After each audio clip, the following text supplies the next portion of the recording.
Number 43 says, Jim needs to rent a car. A rental company charges $21 per day to rent and 10 cents for every mile driven. He will travel 250 miles. That's important. We also know that he has $115 total to spend.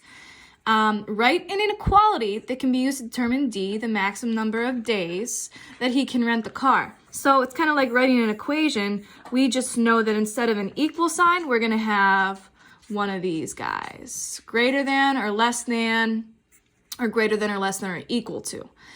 So let's look at what we've got. We know that when he rents this car, his cost or fee is going to be according to how many days and according to how many miles he has that car.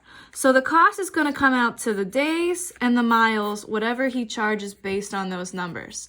The nice thing is, they actually told you how many miles he's going. That's not going to be a variable. It's not something that's going to change.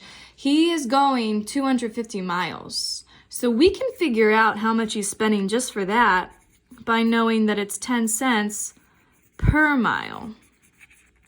And if it's 10 cents per mile and he's going 250 miles, he's going to be multiplying those, that 250 by 10 cents. And multiplying by 0.1 is going to give you $25 for the miles. So he's going to spend $25 just for the miles, but he's also got this daily rate. It's $21 per day.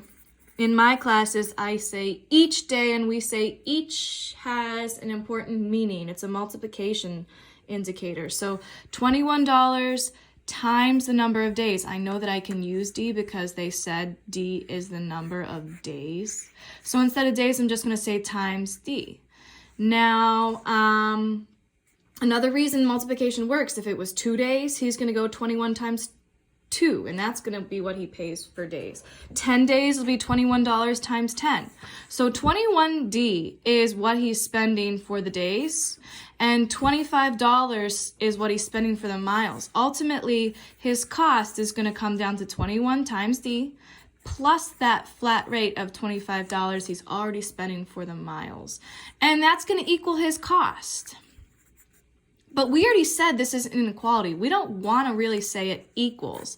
We're going to say he has to spend less than something because he doesn't want to go over budget. So this whole expression that represents what he's spending, it has to stay under $115. He only has that much to spend. So if I need to spend under $115, the spending has to be less than $115. Assuming there's no tax or anything different like that, we could say that this spending equals $115 as well. So he could spend exactly $115, or he could only spend $100, or he could only spend $75, as long as he stays under $115. So that's the first part. That's my inequality. But the second part of this question is asking if the maximum days is really 5. We, on the last page, we said that this was our equation. Had to be less than or equal to 115.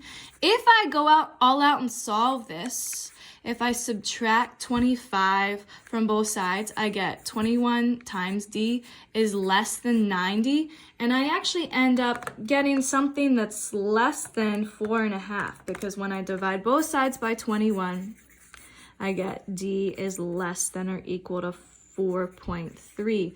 Now, the question's asking if the days could be 5.